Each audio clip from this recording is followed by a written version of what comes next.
अंदर एक जलसे के अंदर बुलाया और एक डिमांड रखी थी कि हमारे को 1 रैंक 1 पेंशन अगर आपकी सरकार बनती है तो आप हमारे को मुहैया करवाइए। सन 14 के अंदर नरेंद्र भाई मोदी की सरकार मेजॉरिटी के साथ बनी और सबसे पहले जो कार्य उन्होंने किया था वो 1 रैंक 1 पेंशन मंजूर करी थी। पहले साल के अंदर 2,800 करोड़ रुपया खर्च हुआ था सन 14 के अंदर, और बढ़ते बढ़ते आज के दिन 28,600 करोड़ रुपया खर्च हो रहा है OROP के ऊपर। ये पहली झलक थी मोदी के गारंटी की। जब आपने सरकार संभाली तो उस टाइम के ऊपर सन 14 के अंदर केवल 7 एम्स हुआ करते थे। भारतवर्ष के अंदर केवल 7 एम्स हुआ करते थे, और आज के दिन आप ये 22वें एम्स का शिलान्यास रखने के लिए आए हैं। दूसरी पारी आपकी सन 19 के अंदर शुरू हुई थी। भारी बहुमत 300 सीट और 300 से अव्वल सीट भारत की जनता ने आपको दिलाई थी। लेकिन साथ साथ क्या हुआ कि कोविड का भी प्रकोप हमारे ऊपर आकर के मंडलाने लगा। 220 करोड़ वैक्सीनेशंस केवल हमारे देशवासियों को उपलब्ध करवाई गई। 150 मुल्क ऐसे हैं विश्व के अंदर, कुल मिलाकर के यूनाइटेड नेशंस के अंदर 193 मुल्क हैं, लेकिन उन 193 मुल्कों में से 150 मुल्क ऐसे हैं जो भारत का आभार व्यक्त करते हैं क्योंकि उनको वैक्सीन उपलब्ध नहीं थी। मोदी सरकार ने, उनकी गारंटी ने इस वैक्सीन को उन 150 मुल्कों को उपलब्ध करवाया। आयुष्मान भारत कार्ड आपने इशू करवाया जिससे 50 करोड़ आज के दिन लाभार्थी देश के अंदर इसका फायदा उठा रहे हैं।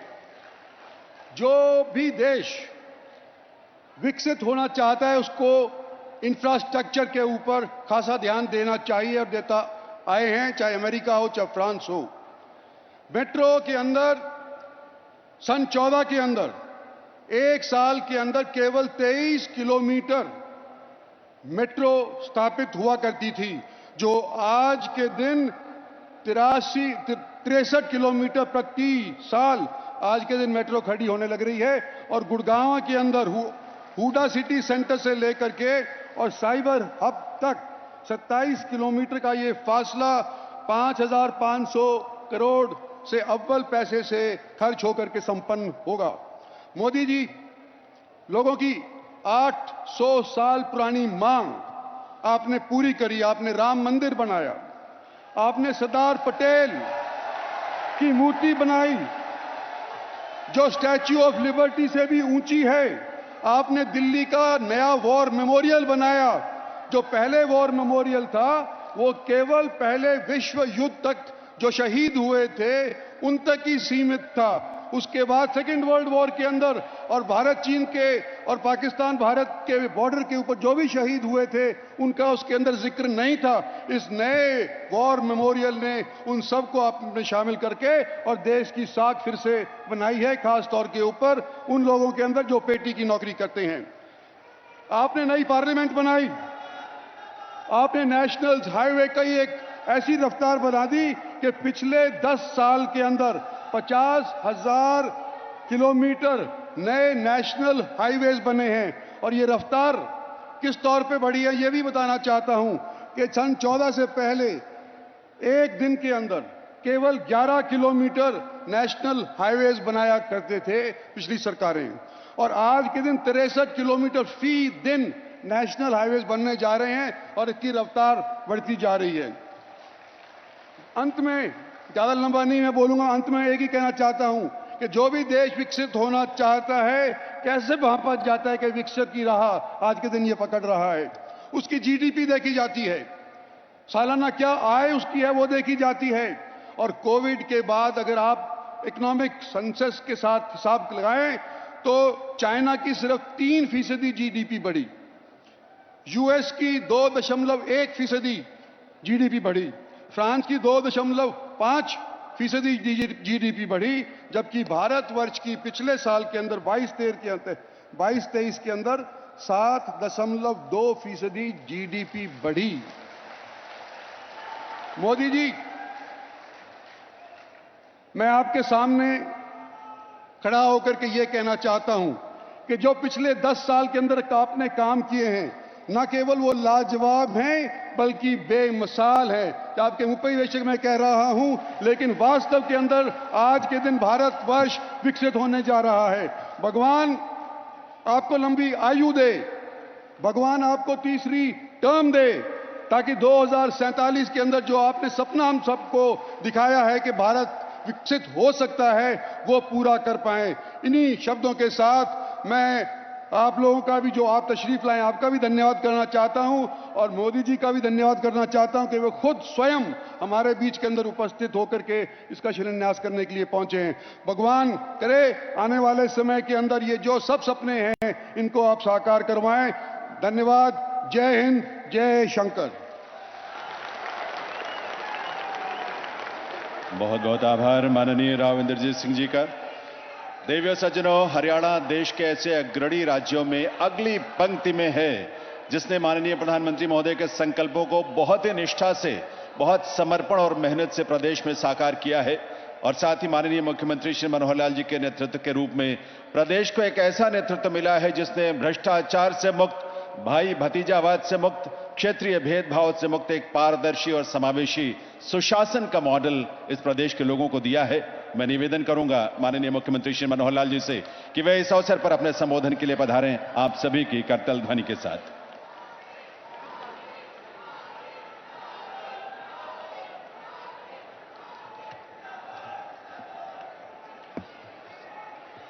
भारत माता के, भारत माता के। आदरणीय प्रधानमंत्री जी, माननीय राज्यपाल महोदय राव इंद्रजीत सिंह जी, केंद्रीय मंत्री, deputy chief minister Shri Dushyant Chautala ji, Haryana के प्रदेश के अध्यक्ष श्री नायब सिंह सैनी जी, सम्मानित मंच, उपस्थित हरियाणा के इन 4 जिलों से दक्षिण हरियाणा विशेष तौर पर हजारों की संख्या में आज जनसमूह, आप सबका अभिनंदन करता हूं। आदरणीय प्रधानमंत्री जी, आज आप हमारे बीच में आए हैं, एक विशेष ये अवसर है। इससे पहले भी जब आप आए, हमारा मार्गदर्शन आपने किया, हमको अपना आशीर्वाद दिया, लेकिन आज का अवसर मैं कहूंगा ये और भी ज्यादा व्यवहारिक और विशेष एक प्रकार का महत्व रखता है, क्योंकि आज लगभग 10 साल पहले 2013 में जब आप प्रधानमंत्री अभी नहीं बने थे, जैसा राव साहब ने बताया, आप मुख्यमंत्री गुजरात के थे, लेकिन देश के प्रधानमंत्री के रूप में देश की जनता आपको देख रही थी। उस यात्रा का श्री गणेश आपने रेवाड़ी से किया था 15 सितंबर 2013 को, और आज वही रेवाड़ी की धरती है जहां पर यहां के लोगों की अपेक्षा, वर्षों पुरानी ये मांग थी, यहां एम्स का जैसा 22वां केंद्र, और अपने हरियाणा प्रदेश में भी हमने हर जिले में मेडिकल कॉलेज खोलने की जो एक मुहिम चलाई थी, उसमें भी इस एम्स का रेवाड़ी जिले के लिए बहुत बड़ा एक महत्व है, बहुत बड़ा एक योगदान है। इस एम्स से न केवल दक्षिण हरियाणा के लोगों को बल्कि राजस्थान के लोगों को भी बहुत बड़ा लाभ मिलने वाला है, क्योंकि यहां से 5 किलोमीटर दूर राजस्थान भूमि शुरू हो जाती है।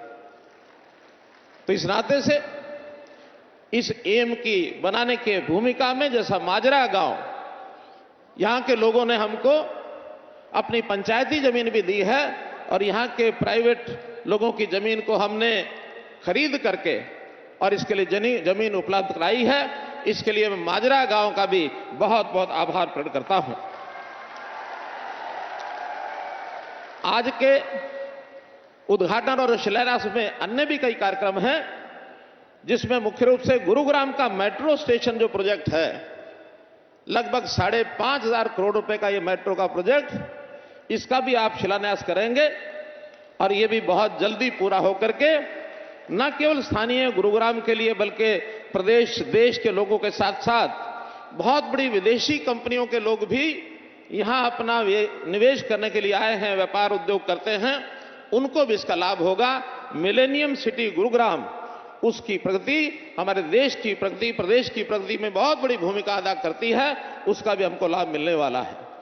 इसी प्रकार रेलवे के कई प्रोजेक्ट, हमारा इंफ्रास्ट्रक्चर, चाहे सड़क मार्ग हो, चाहे रेल मार्ग हो, चाहे हवाई मार्ग हो, पहला हमारा हवाई अड्डा हिसार में तैयार हो रहा है, बहुत जल्दी वहां डोमेस्टिक और इंटरनेशनल इस प्रकार की फ्लाइट्स का विषय भी शुरू होगा।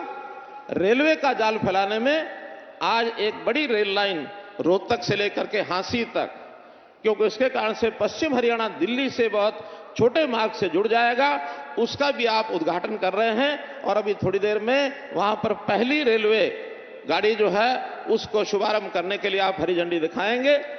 रेलवे के इतिहास में यह भी एक बहुत बड़ा दिन हमारे लिए है।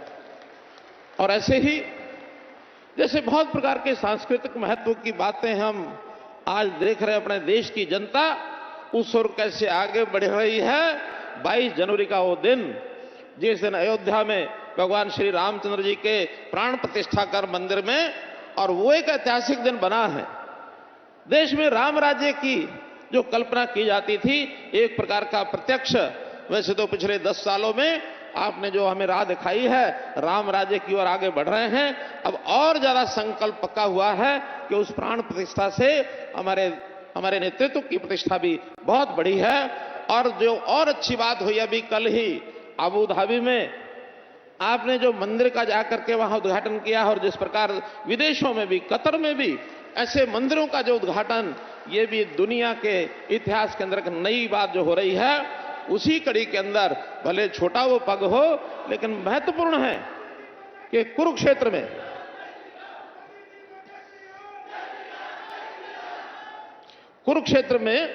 भगवान कृष्ण की धरती, महाभारत के काल को हम याद रखते हैं, उनके इतिहास में पढ़ते हैं, लेकिन उसका प्रत्यक्ष कोई ऐसा केंद्र जिसका अनुभव आज किया जा सकता है, तो लगभग 250 करोड़ से लेकर यानी इससे भी ज्यादा राशि का एक अनुभव केंद्र वो बनाया गया है। उसका भी आज उद्घाटन आप करेंगे तो हमारी सांस्कृतिक धरोहर देश की है, वो निश्चित रूप से इसमें 4 चांद लगेंगे। तो मैं तो यही कहूंगा कि देश की इस प्रगति में हरियाणा का अपना योगदान है। आप हमारा मार्गदर्शन करते हैं, आशीर्वाद देते हैं, और जब कभी हम कोई अच्छे काम करते हैं, मुझे बड़ी प्रसन्नता है कि उनका उल्लेख करके आप हमारी पीठ थपथपाते हैं। और इस कारण से हरियाणा भी आपके बताए मार्गदर्शन में दिन दुगनी रात चौगनी करने, आगे बढ़त लगाने में, उसकी प्रगति करने में लगा है। और विश्वास दिलाता हूं, जो आपकी हरियाणा से अपेक्षाएं हैं उसको हम पूरा करेंगे। अपना देश दुनिया में एक विशेष स्थान प्राप्त करे, 5वीं शक्ति से हम तीसरी शक्ति, आर्थिक शक्ति दुनिया में बन जाएं। दुनिया के अंदर भारतवर्ष को विश्व गुरु कैसे कहलाया जाए, इसमें जो भूमिका है, मैं विश्वास दिलाता हूं कि आप हरियाणा से जो अपेक्षा करते हैं उसको पूरा करेंगे। आज इस अवसर पर मैं हरियाणा की 2 करोड़ 80 लाख जनता की ओर से आपका अभिनंदन करता हूं, स्वागत करता हूं, आपका आभार और धन्यवाद प्रकट करता हूं कि आज इस अवसर पर हमारा मार्गदर्शन करने के लिए आए हैं। बहुत बहुत धन्यवाद, बहुत बहुत आभार।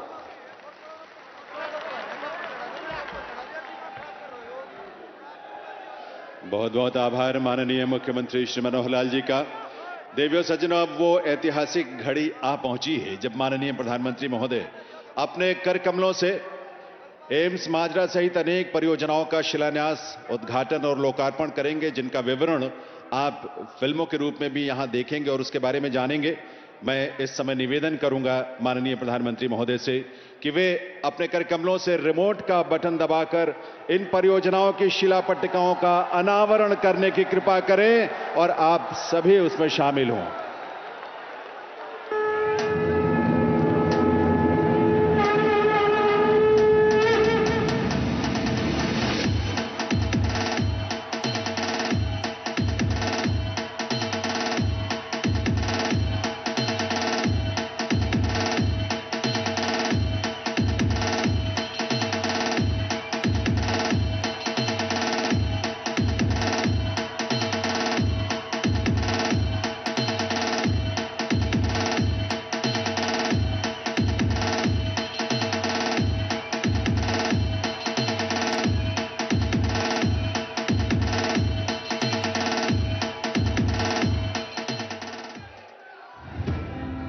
शिक्षा, तकनीक और रोजगार, बीते 10 सालों में हुआ हर क्षेत्र में विकास। वहीं स्वास्थ्य सेवाओं ने कायम की हर दिन नई मिसाल। 5 लाख रुपए के मुफ्त स्वास्थ्य बीमा के लिए आयुष्मान भारत प्रधानमंत्री जन आरोग्य योजना, जिसके तहत जारी किए गए हैं 30 करोड़ से ज्यादा आयुष्मान कार्ड। कम से कम 75% तक सस्ती दवाइयों के लिए 10,000 से अधिक जन औषधि केंद्र। देश भर में 1,64,000 से ज्यादा आयुष्मान आरोग्य मंदिर। बुनियादी स्वास्थ्य सेवाओं को सुगम करती पीएम अभीम और प्रधानमंत्री डिजिटल हेल्थ मिशन योजनाएं। मेडिकल कॉलेजों की संख्या में 82% की बढ़ोतरी से एमबीबीएस सीटों में 112% और पोस्ट ग्रेजुएट सीटों की संख्या में हुई 126% की बढ़ोतरी। भारत में इलाज को एफोर्डेबल बनाना हमारी सरकार की सर्वोच्च प्राथमिकता रही। प्रधानमंत्री स्वास्थ्य सुरक्षा योजना के तहत स्वीकृत हुए 22 नए एम्स। इसी कड़ी में माननीय प्रधानमंत्री आज शिलान्यास करेंगे हरियाणा के एम्स रेवाड़ी का। मनेठी तहसील के ग्राम मात्रा में 200 एकड़ के विशाल भूखंड पर निर्मित हो रहा एम्स रेवाड़ी, जिसकी लागत है 1600 करोड़ रुपए। 35 स्पेशलिटी और सुपर स्पेशलिटी डिपार्टमेंट्स, पर्याप्त क्षमता के साथ ओपीडी, आईपीडी, आईसीयू, इमरजेंसी और ट्रॉमा सेंटर, व्यापक परीक्षण के लिए अत्याधुनिक diagnostic facilities, modern academic block, nursing block और उत्कृष्ट आयुष ब्लॉक, वहीं हॉस्टल ब्लॉक तथा डॉक्टरों और नर्सों के लिए रेजिडेंशियल ब्लॉक, साथ ही विश्व स्तरीय शोध की व्यवस्था। हाईवे से निकटता के कारण ट्रॉमा सेंटर की शक्ल में भी एम्स रेवाड़ी की भूमिका काफी अहम होगी। साथ ही ग्रामीण स्वास्थ्य व्यवस्था में भी दिखेगा अभूतपूर्व सुधार। एम्स रेवाड़ी के साथ उत्तर प्रदेश, राजस्थान और दिल्ली को भी मिलेगा स्वास्थ्य लाभ का एक और व्यापक केंद्र। उच्च स्वास्थ्य व्यवस्था के लिए माननीय प्रधानमंत्री तथा स्वास्थ्य मंत्रालय का लगातार प्रयास और आज एम्स रेवाड़ी का शिलान्यास स्वस्थ और समृद्ध भारत के संकल्प को नई दिशा देने जा रहे हैं।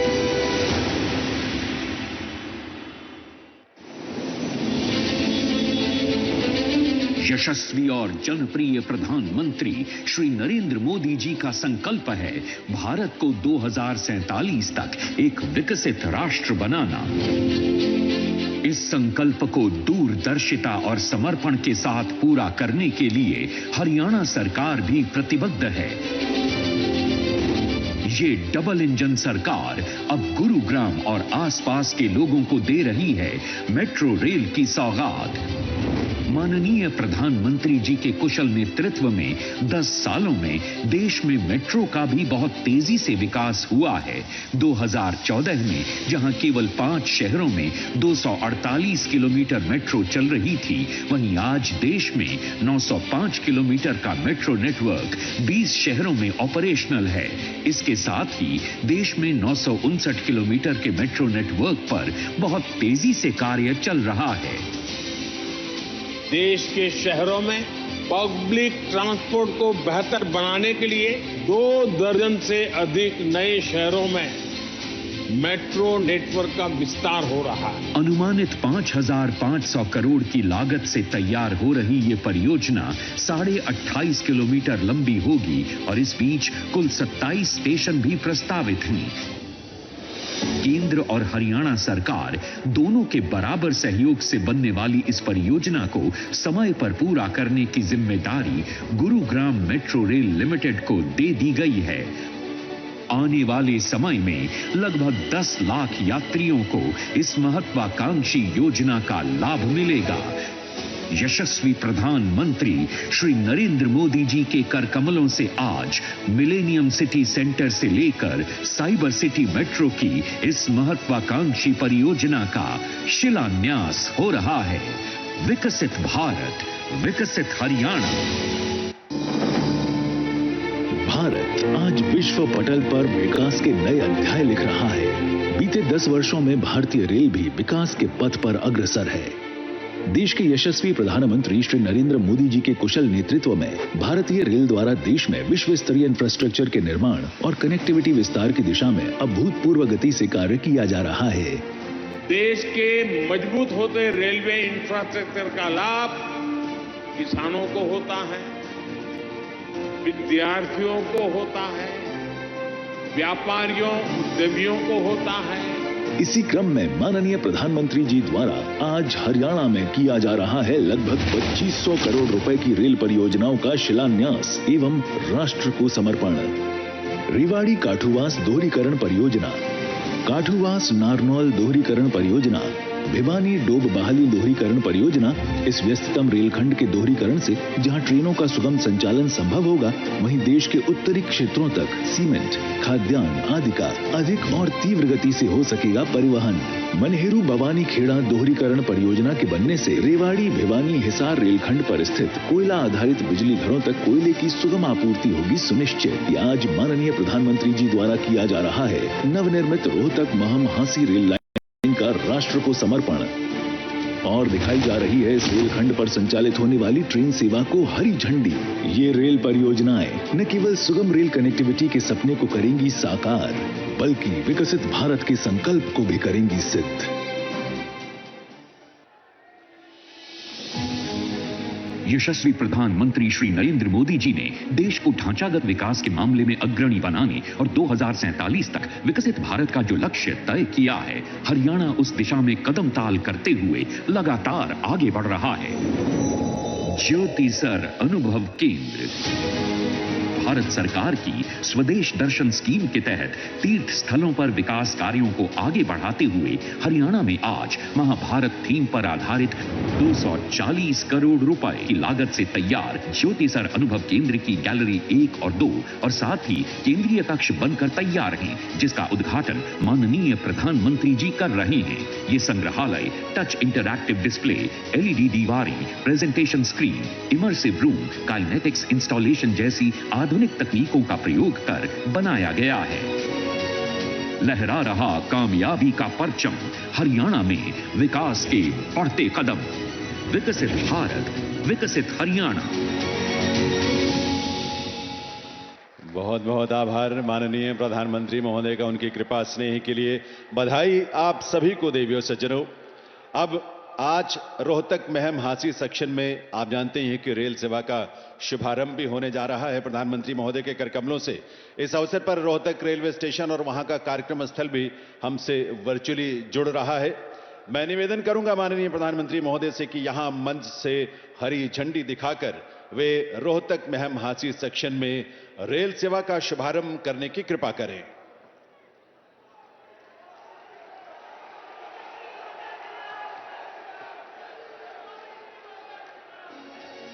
लहरा रहा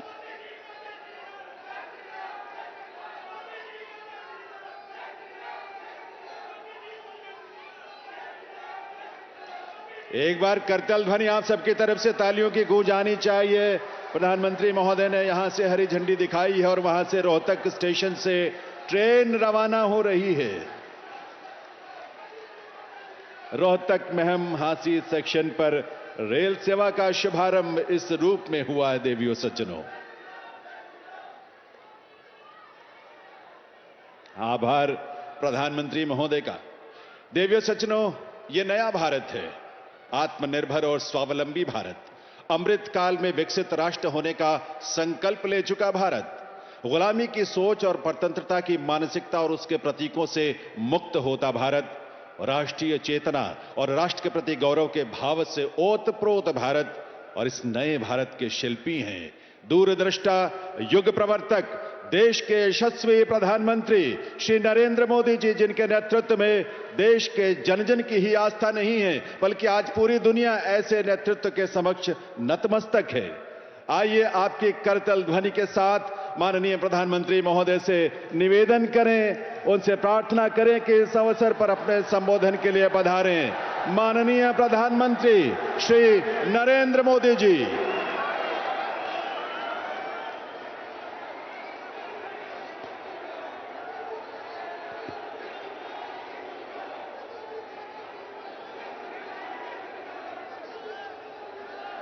भारत माता की, भारत माता की, भारत माता की। वीर धरा रेवाड़ी से पूरे हरियाणा को राम राम।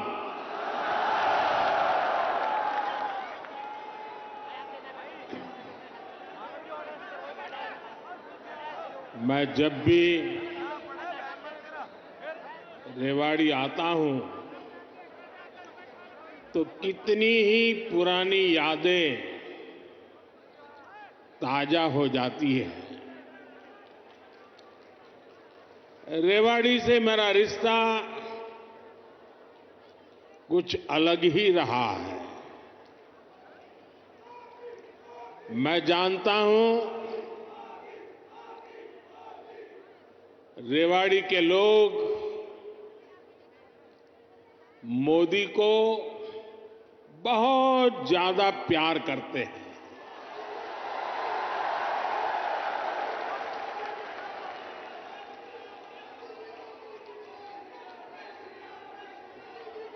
और अभी मेरे मित्र राव इंद्रजीत जी ने जैसे बताया,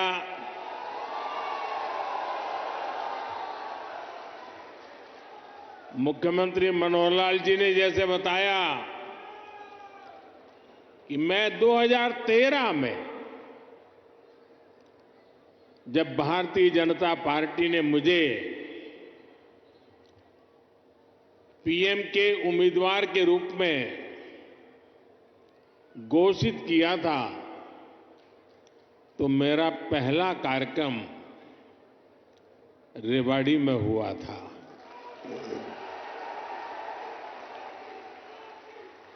और उस समय रेवाड़ी ने 272 पार का आशीर्वाद दिया था और आपका वो आशीर्वाद सिद्धि बन गया।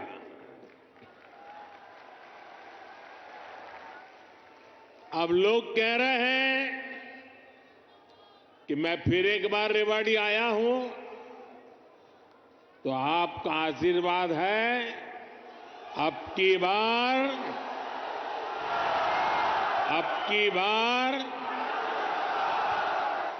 बार एनडीए सरकार 400 पार।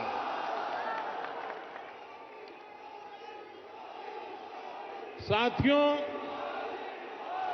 लोकतंत्र में सीटों का महत्व तो है ही, लेकिन मेरे लिए उसके साथ साथ जनता जनार्दन का आशीर्वाद, ये मेरे लिए बहुत बड़ी पूंजी है।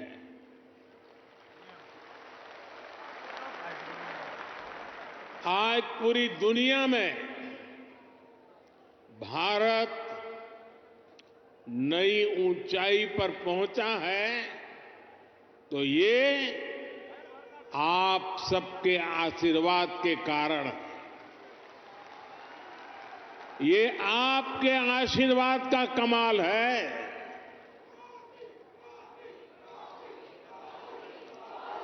मैं कल ही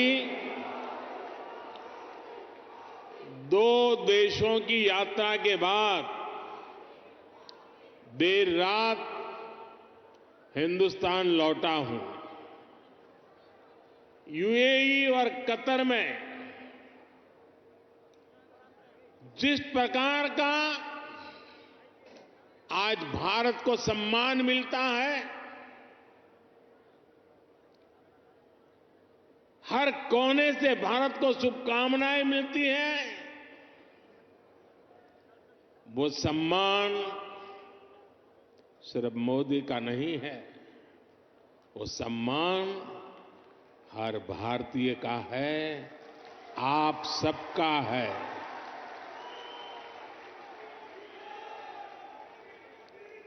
भारत ने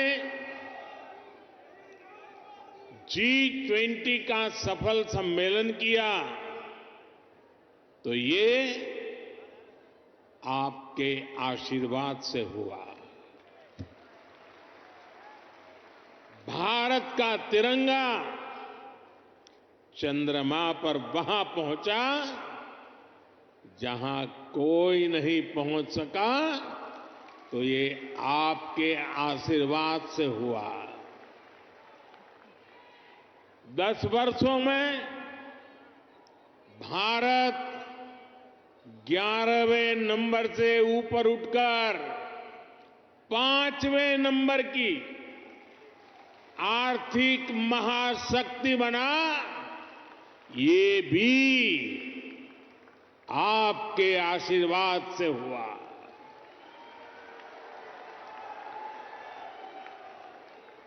और अब मुझे अपने तीसरे टर्म में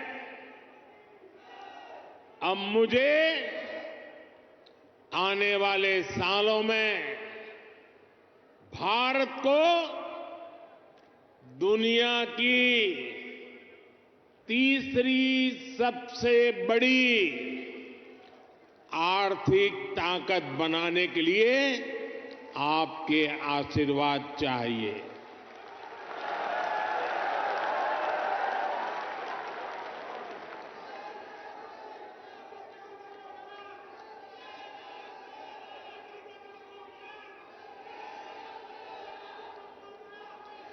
हरियाणा के मेरे भाई और बहनों, विकसित भारत बनाने के लिए हरियाणा का विकसित होना भी बहुत जरूरी है। और हरियाणा तभी विकसित होगा जब यहां आधुनिक सड़कें बनेगी। हरियाणा तभी विकसित होगा जब यहां रेलवे का आधुनिक नेटवर्क होगा। हरियाणा तभी विकसित होगा जब यहां बड़े और अच्छे अस्पताल होंगे। थोड़ी देर पहले ही मुझे ऐसे अनेक कामों से जुड़ी लगभग 10,000 करोड़ रुपए की परियोजनाएं हरियाणा को सौंपने का अवसर मिला है। इसमें रेवाड़ी एम्स है,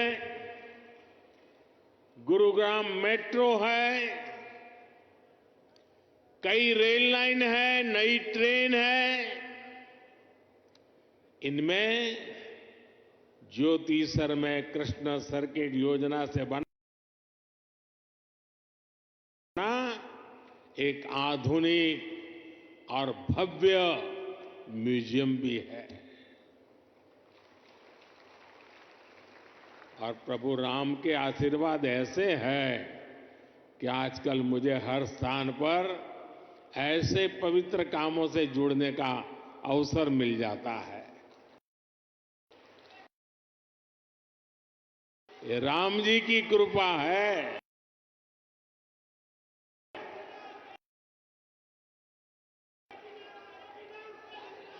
ये म्यूजियम भगवान श्री कृष्ण के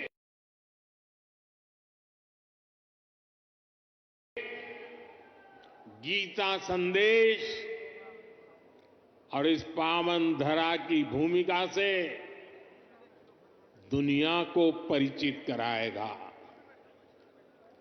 मैं रेवाड़ी सहित के लिए बहुत बहुत बधाई देता हूं। भाई और बहनों, आजकल देश और दुनिया में मोदी की गारंटी की बहुत चर्चा है।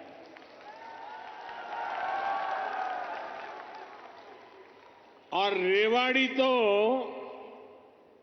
मोदी की गारंटी का सबसे पहला गवाह है। यहां पीएम पद के उम्मीदवार के रूप में मैंने देश को कुछ गारंटियां दी थी। देश की इच्छा थी कि दुनिया में भारत की साख बढ़े। ये हमने करके दिखाया। देश की इच्छा थी कि अयोध्या में प्रभु राम का भव्य मंदिर का निर्माण हो। आज पूरा देश भव्य राम मंदिर में विराजे रामलला के दर्शन कर रहा है। और तो और कांग्रेस के लोग, जो लोग हमारे भगवान राम को काल्पनिक बताते थे,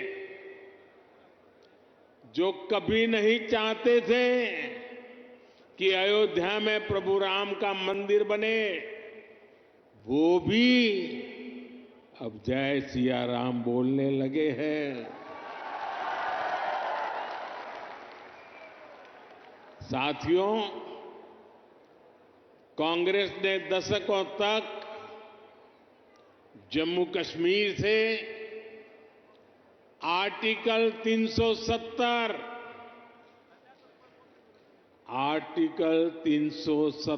हटाने पर रोड़े अटकाए थे। मैंने आपको गारंटी दी थी कि जम्मू कश्मीर से आर्टिकल 370 हटाकर रहूंगा। आज कांग्रेस की लाख कोशिश के बावजूद आर्टिकल 370 इतिहास के पन्नों में खो गया है। आज जम्मू कश्मीर में महिलाओं, दलितों, पिछड़ों, आदिवासियों को उनके हक मिलने लगे हैं। इसलिए ही तो लोगों ने एक और संकल्प लिया है और जनता जनार्दन कह रही है, आप लोग कह रहे हैं, जिसने 370 हटाया, जिसने 370 हटाया, उस बीजेपी का टीका 370 सीटों से होगा।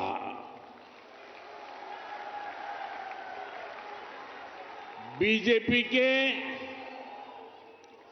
370 ही पहुंचाएंगे एनडीए को 400 पार। साथियों, यही रेवाड़ी में मैंने पूर्व सैनिकों को 1 रैंक 1 पेंशन लागू करने की गारंटी दी थी। कांग्रेस वाले सिर्फ 500 करोड़ रुपए दिखाकर 1 रैंक 1 पेंशन लागू करने का झूठ बोलते थे। रेवाड़ी की वीर धरा से लिया गया वो संकल्प मैंने आपके आशीर्वाद से पूरा किया। अभी तक ओआरओपी के तहत 1 रैंक 1 पेंशन के तहत पूर्व सैनिकों को करीब करीब 1 लाख करोड़ रुपए मिल चुके हैं और इसके बड़े लाभार्थी हरियाणा के भी पूर्व सैनिक रहे हैं। सिर्फ रेवाड़ी के ही सैनिक परिवारों की बात करूं तो उन्हें ओआरओपी से 600 करोड़ रुपए से ज्यादा मिले हैं। आप मुझे बताइए, जितना पैसा रेवाड़ी के सैनिक परिवारों को मिल रहा है, उससे भी कम कांग्रेस ने पूरे देश के पूर्व सैनिकों के लिए बजट में रखा था, सिर्फ 500 करोड़। ऐसे झूठ और धोखेबाजी के कारण ही कांग्रेस को देश ने नकार दिया है। साथियों, मैंने रेवाड़ी वासियों को, हरियाणा के परिजनों को यहां एम्स बनाने की भी गारंटी दी थी। आज यहां एम्स के निर्माण की प्रक्रिया शुरू हो गई है और हमारे राव इंद्रजीत तो इस काम के लिए लगातार, वो बोलते कम है लेकिन जो तय करे उसके पीछे लगे रहते हैं। आज एम्स का शिलान्यास हुआ है तो मेरी गारंटी की, और मैं आपको कहूंगा कि आज उसका शिलान्यास किया है और लोकार्पण भी हम ही करेंगे।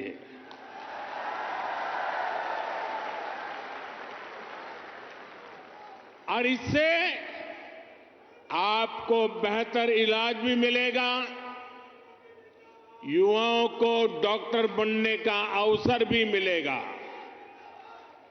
और रोजगार, स्वरोजगार के भी अनेक अवसर बनेंगे। रेवाड़ी में देश का 22वां एम्स बन रहा है। पिछले 10 वर्षों में 15 नए एम्स स्वीकृत किए जा चुके हैं। आजादी के बाद से लेकर 2014 तक देश में करीब 380 मेडिकल कॉलेज बने थे। बीते 10 वर्षों में 300 से अधिक नए मेडिकल कॉलेज बने हैं। हरियाणा में भी हर जिले में कम से कम एक मेडिकल कॉलेज बनाने का काम तेजी से चल रहा है। साथियों, मैं ऐसी अनेक गारंटियां गिना सकता हूं जो देशवासियों के आशीर्वाद से पूरी हो चुकी है। लेकिन कांग्रेस का ट्रैक रिकॉर्ड क्या है? कांग्रेस का ट्रैक रिकॉर्ड देश की आधे से अधिक आबादी को दशकों तक छोटी छोटी जरूरतों से दूर रखना का है, तरसाने का है। कांग्रेस का ट्रैक रिकॉर्ड सिर्फ एक परिवार के हित को देश और देशवासियों के हित से ऊपर रखने का है। कांग्रेस का ट्रैक रिकॉर्ड इतिहास के सबसे बड़े घोटालों का है। कांग्रेस का ट्रैक रिकॉर्ड आतंकवाद और अलगाववाद को बढ़ावा देने का है। कांग्रेस का ट्रैक रिकॉर्ड सेना और सैनिक दोनों को कमजोर करने का है। ये बातें याद रखनी जरूरी है क्योंकि आज भी कांग्रेस की टीम वही है, नेता वही है, नीयत वही है और उन सब की निष्ठा एक ही परिवार के लिए है। तो नीति भी तो वही होगी जिसमें लूट है, भ्रष्टाचार है, बर्बादी है। साथियों, कांग्रेस सोचती है कि सत्ता में रहना उसका जन्मसिद्ध अधिकार है, इसलिए गरीब का ये बेटा जब से पीएम बना है ये एक के बाद एक मेरे खिलाफ साजिशें करते जा रहे हैं, लेकिन ईश्वर रूपी जनता जनार्दन का आशीर्वाद मेरे साथ है। कांग्रेस की हर साजिश के सामने जनता जनार्दन ढाल बनकर खड़ी हो जाती है।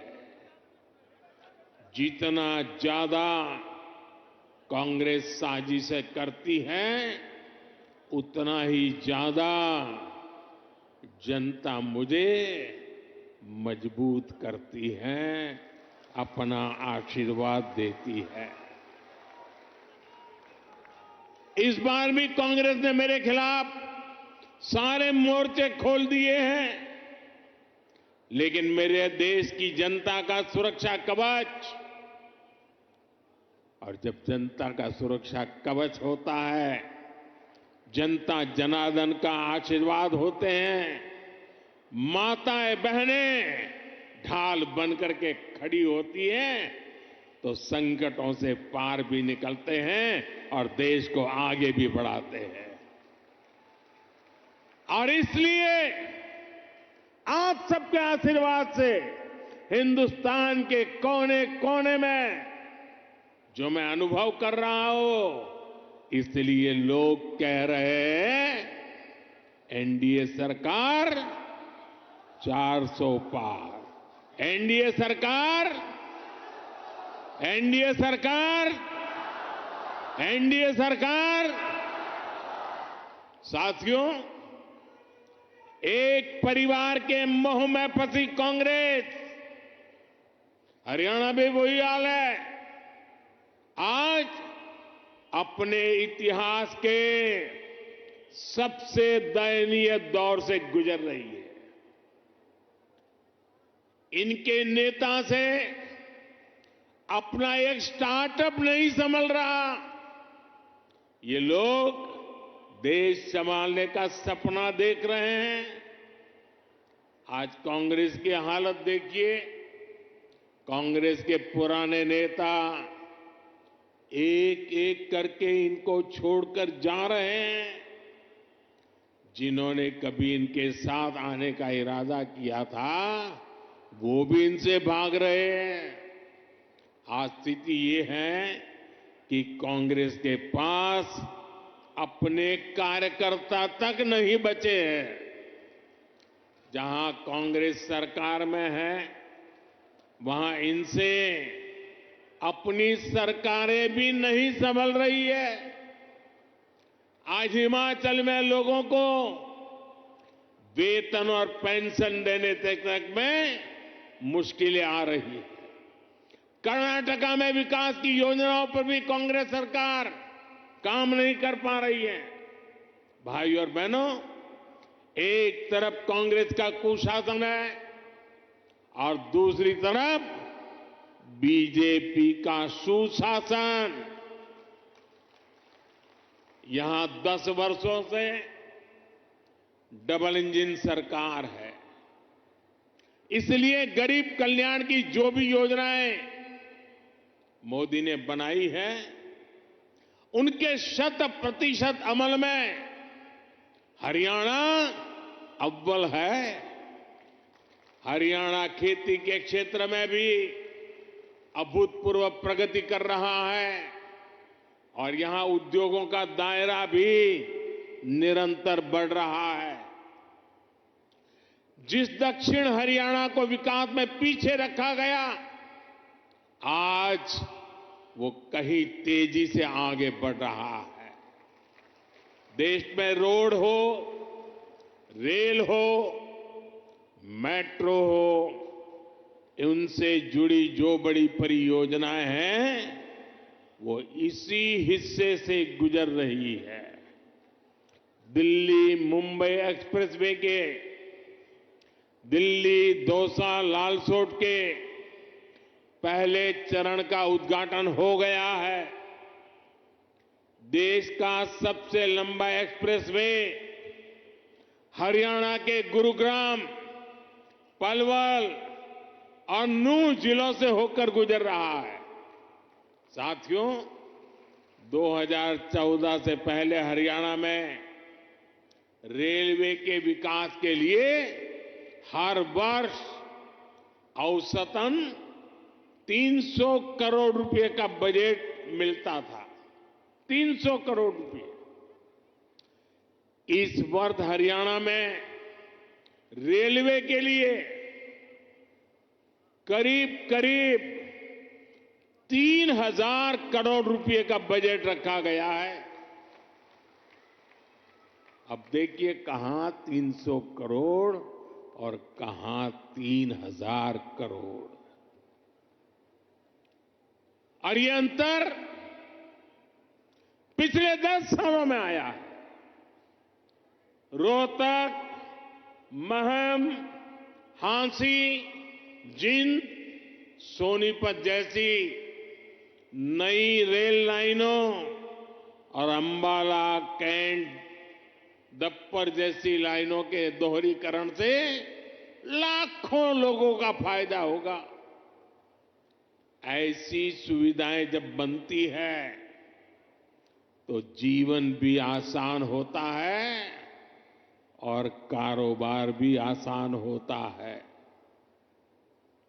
भाई और बहनों, इस क्षेत्र में किसानों को पानी की बहुत समस्या रहती थी।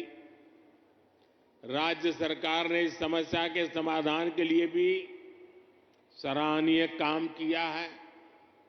दुनिया की सैकड़ों बड़ी कंपनियां आज हरियाणा से चल रही हैं। इसमें बहुत बड़ी संख्या में नौजवानों को रोजगार मिला है। साथियों, हरियाणा कपड़ा और परिधान उद्योग में भी अपना नाम ऊंचा कर रहा है। देश से निर्यात होने वाले 35% से अधिक कालीन, करीब 20% परिधान हरियाणा में ही बनते हैं। हरियाणा के टेक्सटाइल उद्योग को हमारे लघु उद्योग आगे बढ़ा रहे हैं।